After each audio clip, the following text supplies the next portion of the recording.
Good morning प्यारे बच्चों, welcome back to organise knowledge channel. और आज की जो वीडियो है स्टूडेंट्स, उसमें हम डिस्कस करेंगे worksheet number 4 class 9th subject science है। और ये वर्कशीट आपके लिए 12 जुलाई 2021 के लिए शेड्यूल की गई है। आज की वर्कशीट में बच्चों हम मेटल्स एंड नॉन मेटल्स का जो बेसिक प्रीवियस नॉलेज है उसी को रिकैपिचुलेट करेंगे। और अगर आपने अभी तक चैनल को सब्सक्राइब नहीं किया है तो जल्दी से बच्चों चैनल को सब्सक्राइब कर लो, बेल आइकन को प्रेस कर लो ताकि आपको आने वाली हर वीडियो की नोटिफिकेशन वो मिलती रहे। सो बच्चों वर्कशीट शुरू करते हैं।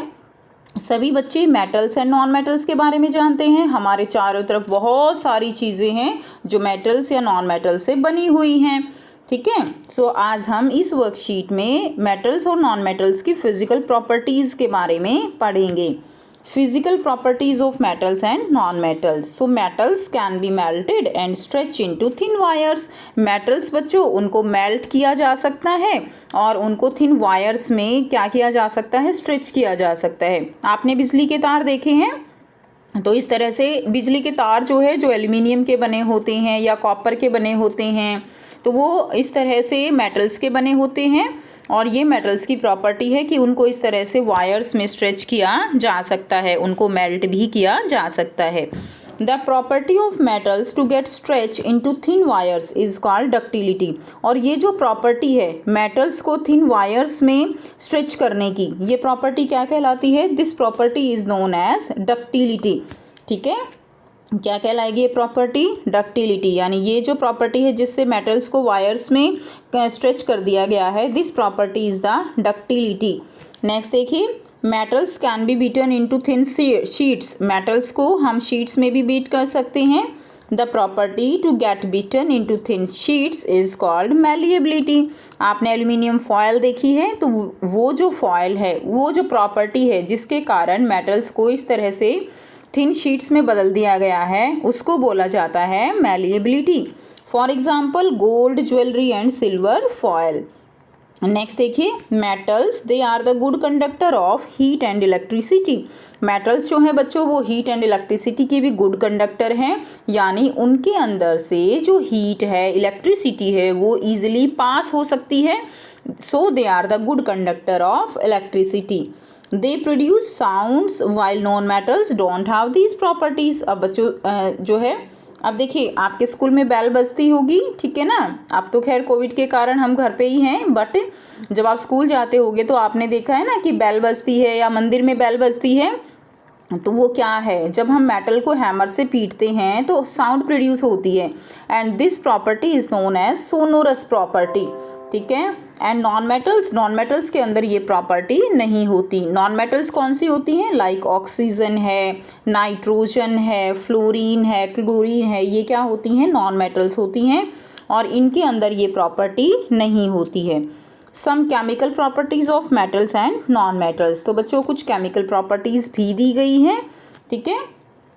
सो फिजिकल प्रॉपर्टीज़ क्या होती हैं बच्चों की? वो देखने में कैसी हैं, ठीक है ना। जैसे टच करने में मेटल्स हार्ड होती हैं तो वो होती हैं फिजिकल प्रॉपर्टीज़। और केमिकल प्रॉपर्टीज़ क्या होती हैं कि अगर मेटल्स और नॉन मेटल्स किसी अदर एसिड या बेस के साथ रिएक्ट करती हैं तो क्या जो है चेंजेस आते हैं, that are the chemical properties, ठीक है। नेक्स्ट देखिए, metal react with acid to produce salt and hydrogen gas which burn with pop sound. Non metals don't react with acid. तो बच्चों जब मेटल जो होती हैं, चलिए हम एक एग्जांपल लेंगे, लाइक जिंक हमने ले लिया। जिंक क्या है? जिंक मेटल है। So zinc when react with acid, जब जिंक जो है एसिड के साथ रिएक्ट करेगा, एसिड जो है लाइक H2SO4, ये कौन सा एसिड है? ये सल्फ्यूरिक एसिड है। हाइड्रोक्लोरिक एसिड होता है HCl, ठीक है। तो जिंक ने सल्फ्यूरिक एसिड के साथ क्या किया? रिएक्ट किया और क्या बनेगा? ये बनेगा सॉल्ट। सॉल्ट ZnSO4 बन गया, ये इसके पास चला गया और हाइड्रोजन गैस जो है वो क्या हो जाएगी? निकल जाएगी, ठीक है। अब ये पता कैसे चले कि ये जो गैस निकल रही है वो हाइड्रोजन है? उसके लिए हम क्या करते हैं, जलती हुई मैच स्टिक जो होती है बच्चों या कैंडल, वो आप टेस्ट ट्यूब के माउथ के पास जब लेकर आओगे तो क्या होगा? वो पॉप साउंड के साथ एकदम से बर्न कर जाएगी।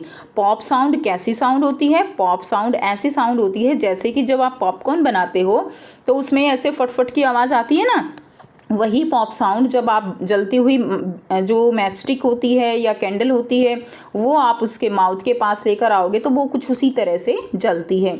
और ये जो रिएक्शन हुई है इसमें ये मेटल्स ही रिएक्ट करती हैं, नॉन मेटल्स इस तरह से एसिड्स के साथ रिएक्ट नहीं करती। ये हो गई फर्स्ट केमिकल प्रॉपर्टी।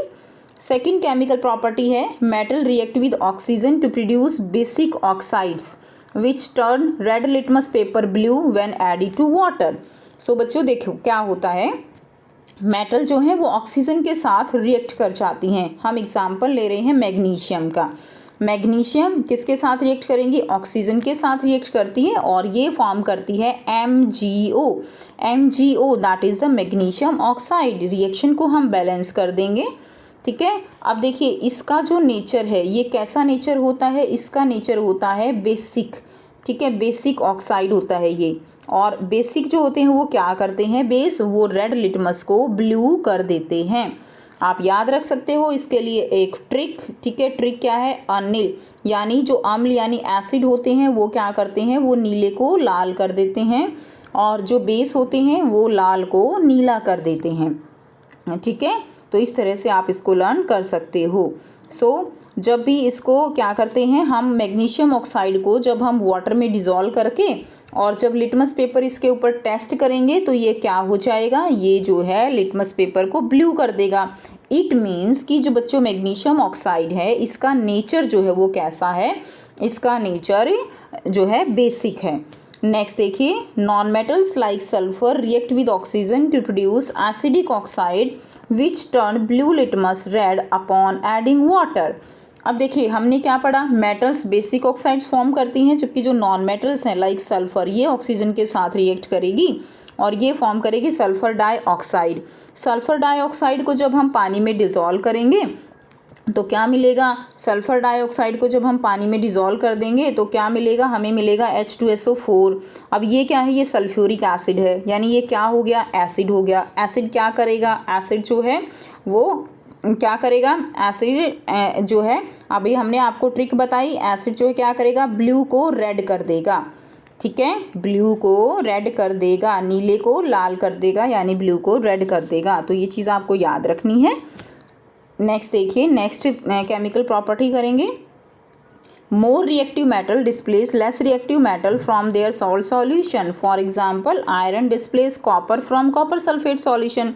जो बच्चों मोस्ट रिएक्टिव मेटल हैं, जो ज़्यादा रिएक्टिव मेटल होंगी वो कम रिएक्टिव मेटल को उसकी पोजीशन से क्या कर देंगी, उसकी पोजीशन से उसको डिस्प्लेस कर देती हैं, ठीक है, और उसकी जगह पे अपने आप आ जाएंगी।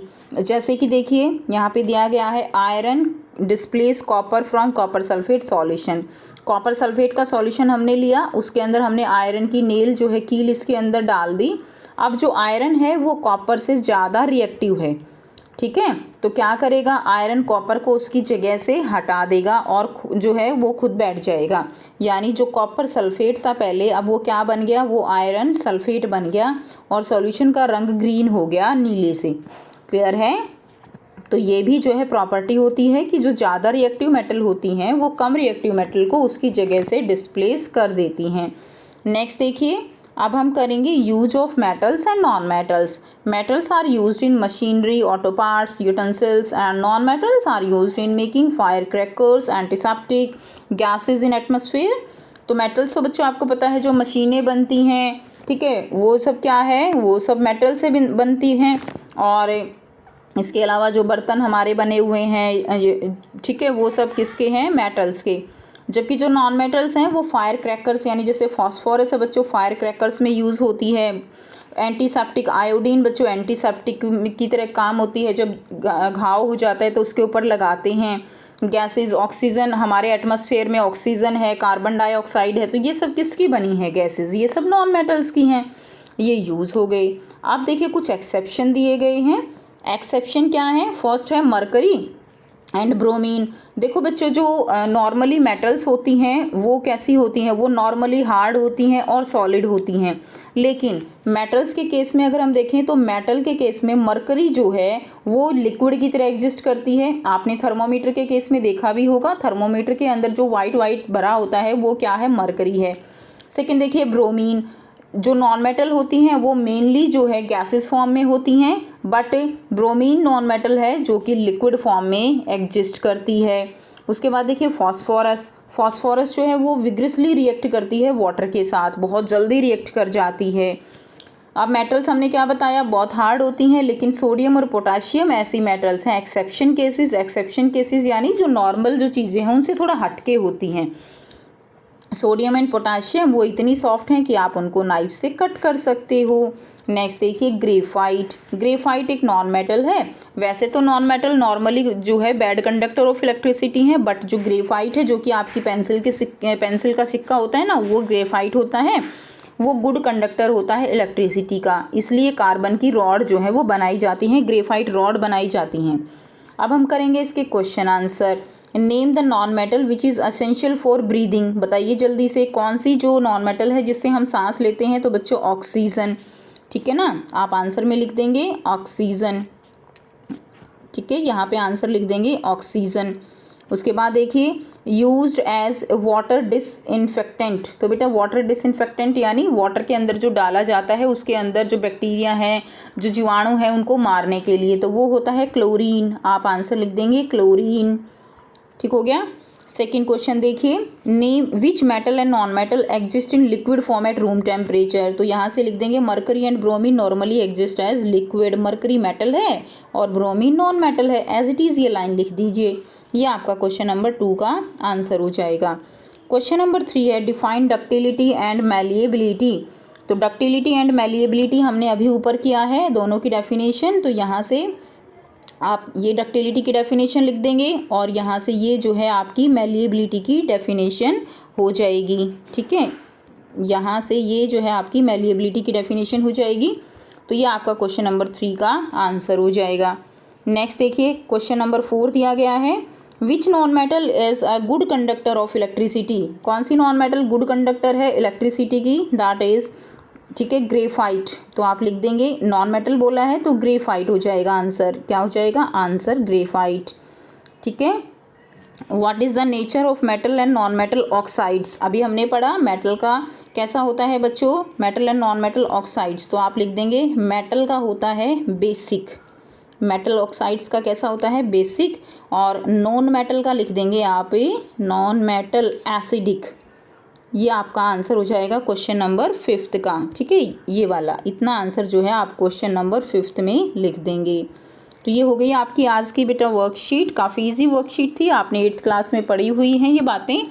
सो उम्मीद करती हूँ आपको ये सारी वर्कशीट और इसके क्वेश्चंस क्लियर हैं। कोई भी डाउट है आप कमेंट सेक्शन में कमेंट करके पूछ सकते हो। वीडियो अच्छी लगी तो लाइक कीजिए, शेयर कीजिए और चैनल को सब्सक्राइब कीजिए। So thanks for watching students, मिलते हैं नेक्स्ट वीडियो में।